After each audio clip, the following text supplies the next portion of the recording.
Insurance regulatory and development authority of India की तरफ से 26 मार्च 2023 को एक नोटिफिकेशन इशू किया गया है। जानकारों का ऐसा मानना है कि ये नोटिफिकेशन जो इशू किया गया है, यह इंश्योरेंस इंडस्ट्री में एक बहुत बड़ा मूव है। आईआरडीएआई की हमेशा से यह सोच रही है और उसी के चलते ही ये नोटिफिकेशन भी इशू किया गया है कि जहां पर सभी इंश्योरेंस कंपनीज को यह परमिशन दे दी गई है या ये अथॉरिटी दे दी गई है कि वो अपने इंश्योरेंस एडवाइजर्स को या और जो भी ब्रोकर्स हैं या जो भी इंटरमीडियरीज हैं, उनकी कमीशन वो डिसाइड करें। आईआरडीएआई का ये मानना है कि 2047 तक इंश्योरेंस का कवरेज सबके लिए अवेलेबल हो और उसी क्रम में यह स्टेप लिया गया है। तो आइए हम आज के इस वीडियो में डिस्कस करते हैं नोटिफिकेशन जो कि 26 मार्च 2023 को इशू किया गया है और इस नोटिफिकेशन को नाम दिया गया है पेमेंट ऑफ कमीशन का। नमस्कार दोस्तों, मेरा नाम दीपक जैन है और मैं हूं फाउंडर इन्फिनिटी गेन्स एलएलपी। तो फ्रेंड्स, आइए हम इस नोटिफिकेशन को बहुत डिटेल में और एक बहुत ही सिंपल लैंग्वेज में डिस्कस करते हैं। तो सबसे पहले हम बात करते हैं short title and commencement of the regulations की। तो these regulations shall be called the insurance regulatory and development authority of India payment of commission regulations 2023। तो ये जो नोटिफिकेशन इशू किया गया है या ये जो रेगुलेशन है, इस रेगुलेशन को पेमेंट ऑफ कमीशन का नाम दिया गया है। These regulations shall come into force from 1st of April 2023। तो ये जो पेमेंट ऑफ कमीशन का जो रेगुलेशन है, यह 1 अप्रैल 2023 से एप्लीकेबल हो जाएगा। These regulations shall be reviewed once in every 3 years from date of notification unless the review or repeal or amendment is warranted earlier। ये जो रेगुलेशन है, इसके लिए आईआरडीएआई ने ये भी सजेशन दिया है कि हर 3 साल में इस रेगुलेशन का जो है वो हम रिव्यू भी करेंगे। ऑब्जेक्टिव क्या है? अब ऑब्जेक्टिव को लेकर डिस्कस करते हैं। The objective of these regulations are to enhance responsiveness of the regulations to market innovation. तो इंश्योरेंस इंडस्ट्री में नए इनोवेशन हो पाए, नए नए प्रोडक्ट्स डेवलप हो पाए, ताकि जो कंज्यूमर्स हैं उनके लिए बेनिफिशियल हो।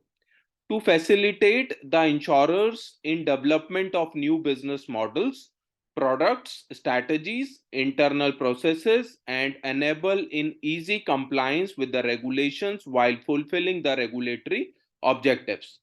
तो इंश्योरेंस कंपनीज को जो परमिशन दी गई है कि वो अब लाइफ, जनरल और हेल्थ के जो प्रोडक्ट्स हैं उस पे कमीशन अपने अकॉर्डिंगली, नीड के अकॉर्डिंगली या रिक्वायरमेंट के अकॉर्डिंगली फिक्स कर सकते हैं।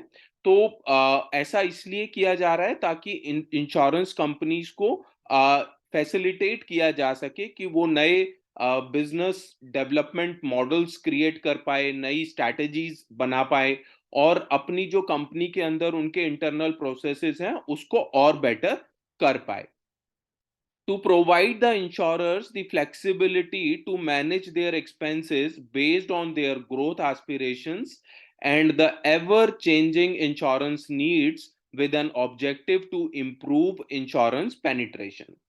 इंश्योरेंस कंपनी को जो पेमेंट ऑफ कमीशन का अथॉरिटी दिया गया है या परमिशन दिया गया है, उसके पीछे जो आईआरडीएआई की सोच है वो ये है कि इंश्योरेंस कंपनीज अपनी खुद की ग्रोथ एस्पिरेशंस को फुलफिल कर पाएं और बहुत सारे ऐसे प्रोडक्ट्स डेवलप कर पाएं या बहुत सारे ऐसे बिजनेस मॉडल्स डेवलप कर पाएं जिससे कि इंश्योरेंस पेनिट्रेशन को इंक्रीज किया जा सके। सो फर्दर इस नोटिफिकेशन में कुछ डेफिनेशंस दी गई हैं। यहाँ पर एक्ट एक वर्ड यूज किया गया है, means the insurance act 1938 as amended from time to time. तो एक्ट का मीनिंग यहाँ पर है इंश्योरेंस एक्ट 1938 से। अथॉरिटी की जो डेफिनेशन यहाँ पर दी गई है, means the insurance regulatory and development authority of India established under the provisions of section 3 of the Insurance Regulatory and Development Authority Act 1999। तो अथॉरिटी का मींस यहाँ पर जो डेफिनेशन दी गई है वो है IRDAI से। देन कमीशन की अगर हम बात करते हैं तो commission means any compensation including remuneration और reward by whatever name called paid by an insurer to insurance agent, intermediary or insurance intermediary as applicable for soliciting or procuring or transacting insurance business। तो commission का means जो यहाँ पर दिया गया है वो उस रिम्यूनरेशन से है या वो उस रिवार्ड से है जो कि इंश्योरेंस एडवाइजर्स को या इंश्योरेंस इंटरमीडियरीज को बिजनेस सॉलिसिट करने के लिए या बिजनेस प्रोक्योर करने के लिए या बिजनेस मार्केट से कलेक्ट करने के लिए दिया जाता है। सो फर्दर हम इस नोटिफिकेशन में दिया गया है board approved policy for payment of commission. So board की तरफ से पेमेंट ऑफ कमीशन को अप्रूवल दिया गया है और इसमें क्या जो अप्रूवल दी गई है उसको भी हम डिस्कस करते हैं। So every insurer shall have a written policy for payment of commission which shall be approved by the board of the insurer। So IRDAI की तरफ से ऐसा बोला गया है सभी इंश्योरेंस कंपनीज को कि आपके पास proper payment of return policy होनी चाहिए पेमेंट ऑफ कमीशन को लेकर कि आप किस प्रोडक्ट पे कैसे और किस तरीके से कमीशन पे करेंगे। The board approved policy shell be reviewed periodically. और ऐसा भी सजेशन यहाँ पर दिया गया है कि बोर्ड जो है जो पॉलिसी बनाई गई है पेमेंट ऑफ कमीशन को लेकर उसको रेगुलरली रिव्यू भी करें। The objectives of the policy for payment of commission shall inter alia take into consideration the following. तो जब आप इंश्योरेंस कंपनीज को यह हिदायत दी गई है कि जब आप पेमेंट ऑफ कमीशन की जब पॉलिसी ड्राफ्ट करें तो किन चीजों का आपको ध्यान रखना है।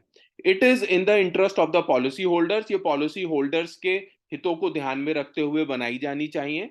It increases insurance penetration and density in the country. Motive बहुत सिंपल है कि इंश्योरेंस की पेनिट्रेशन बढ़नी चाहिए और 2047 तक इंश्योरेंस फॉर ऑल का जो ड्रीम देखा गया है उसको उसकी तरफ चीजें बढ़नी चाहिए। The nature and tenure of the insurance policy. तो एक जब पेमेंट ऑफ कमीशन जब डिसाइड होगा तो इंश्योरेंस जो पॉलिसी है वो कितने समय के लिए है और वो किस तरीके की पॉलिसी है इसको भी कंसिडरेशन में रखना होगा। The interest of the insurance agent, intermediary और इंश्योरेंस इंटरमीडियरी। तो इसमें इंश्योरेंस एडवाइजर्स की भी इंटरेस्ट की उनके हितों को भी ध्यान में रखने की बात कही गई है। Enhances the performance of the insurance agent, intermediary और इंश्योरेंस इंटरमीडियरी। और ये इस तरीके से डिजाइन होना चाहिए ताकि जो इंश्योरेंस एडवाइजर्स हैं, इंश्योरेंस एजेंट या इंश्योरेंस इंटरमीडियरी हैं, उनकी परफॉर्मेंस को भी एनहांस किया जा सके। It is commensurate with its business strategy। So ये कंपनी की जो ओवरऑल बिजनेस स्ट्रैटेजी है उससे कम्युनिसरेट होना चाहिए, मींस उससे ये पूरी तरीके से लिंक्ड होना चाहिए। Brings cost efficiencies in the conduct of business and simplification of the administration of insurance business। So overall ये कॉस्ट इफेक्टिव होना चाहिए और बिजनेस को और एडमिनिस्ट्रेशन की जो कॉस्ट है उसको देखते हुए ये पूरी पॉलिसी डिजाइन होनी चाहिए। Gives an indication on the relative degree of importance placed on each of the above. तो ये सारी चीजों को ध्यान में रखते हुए ही पेमेंट ऑफ पॉलिसी की रिटर्न पॉलिसी जो है वो डिजाइन की जानी चाहिए। So commission payable to insurance agent, intermediary और insurance intermediary by insurers। So यहाँ पर जो कहा गया है मैं आपके लिए ये दोनों जो पैरा ए और पैरा बी आपके लिए पढ़ देता हूँ। The total amount of commission payable under life insurance products, including health insurance products offered by life insurance, shall not exceed the expense of management limits specified under Insurance Regulatory and Development Authority of India. Expenses of management of insurers transacting life insurance business regulations 2023 as amended from time to time. So expenses of management की अगर बात करें तो सभी insurance companies को IRDAI की तरफ से 2016 में एक एक्सपेंसेस ऑफ मैनेजमेंट को लेकर एक गाइडलाइंस इशू की गई थी और यहाँ पर उसी को फॉलो करने की बात सभी लाइफ इंश्योरेंस कंपनीज को कही गई है. The total amount of commission payable under general insurance products including health insurance products offered by general insurers and health insurance products offered by standalone health insurers shall not exceed the EOM limit specified under Insurance Regulatory and Development Authority of India. Expenses of management of insurers transacting general or health insurance business regulation 2023 as mentioned as amended from time to time. तो जैसा कि हमने बात की कि commissions payment of commission का जब return policy बनाई जाएगी तो उसमें एक्सपेंसेस ऑफ मैनेजमेंट को ध्यान में रखते हुए ही बनाई जानी चाहिए. सो फर्दर हम बात करते हैं submission of returns on payment of commission by the insurer. So overall इसकी अगर हम बात करें तो all insurers with in 45 days of the expiration of each financial year shall submit to the authority the board approved returns on payment of commission by the insurer to the insurance agent intermediary or insurance intermediary. So यहाँ पर direction दी गई है कि financial year expiry से 45 days पहले तक authority के पास और बोर्ड के पास ये सभी रिटर्न जो भी पेमेंट दी गई है उसकी पूरी डिटेल वहां पर सबमिट करानी होगी. The formats for such information and data may be specified by the authority from time to time. तो अथॉरिटी कभी भी ये डेटा की डिमांड कर सकती है. These returns shall be reviewed by the audit committee prior to being placed for approval of the board of the insurer. So इसकी audit के लिए भी आईआरडीएआई ने सजेशन दिया है. तो ओवरऑल और बहुत सिंपल शब्दों में अगर हम बात करें सो 1 अप्रैल 2023 से insurance regulatory and development authority of India की तरफ से जो नोटिफिकेशन इशू किया गया है उसमें पेमेंट ऑफ कमीशन का जो रेगुलेशन है उसको इम्प्लीमेंट किया जाएगा.